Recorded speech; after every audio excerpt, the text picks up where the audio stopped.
Residents of the province are shocked to learn that the Liberal government spent almost $700,000 to fight Carter Churchill's rights to an education.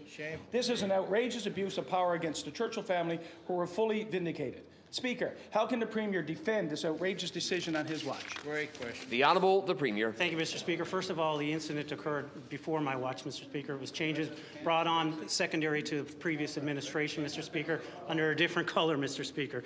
That said, this issue is not about me, it's not about them, it's about the parents who suffered, Mr. Speaker. And as I have said in this House, Mr. Speaker, I apologize for any suffering that any government, as I sit in this chair as Premier, has caused them or their son, Mr. Speaker. We will endeavour to continue to improve the situation, not only for that patient, that person, Mr. Speaker, but all pupils in our education system, Mr. Speaker. The Honourable the Leader of the Official Opposition.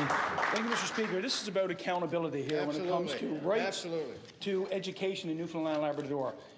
Speaker, the Liberal government allowed the English school district to spend almost $700,000 fighting the Churchill family, which, according to his father, and I quote, was used to justify the discrimination of a 5-year-old deaf child in a wheelchair. Terrible. Speaker, who is going to be held accountable for this disgraceful treatment of the Carter family? Great question.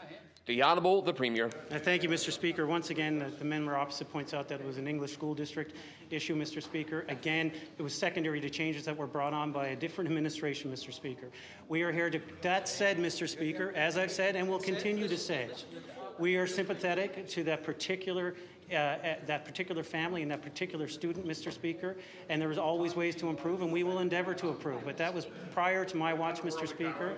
It's unfortunate that that money had to be spent. There's no one who wanted to spend money in that way, Mr. Speaker. We want to make sure that that money is being appropriately spent to enhance the education opportunities for all Newfoundlanders and Labradorians. The Honourable the Opposition House Leader. Thank you, Mr. Speaker. And Premier, your name is over the door on the 8th floor. You should demand answers from them. $700,000 on your watch, Mr. Speaker. Yeah, your name is over the door, Premier. Speaker, yesterday the Minister continued to dismiss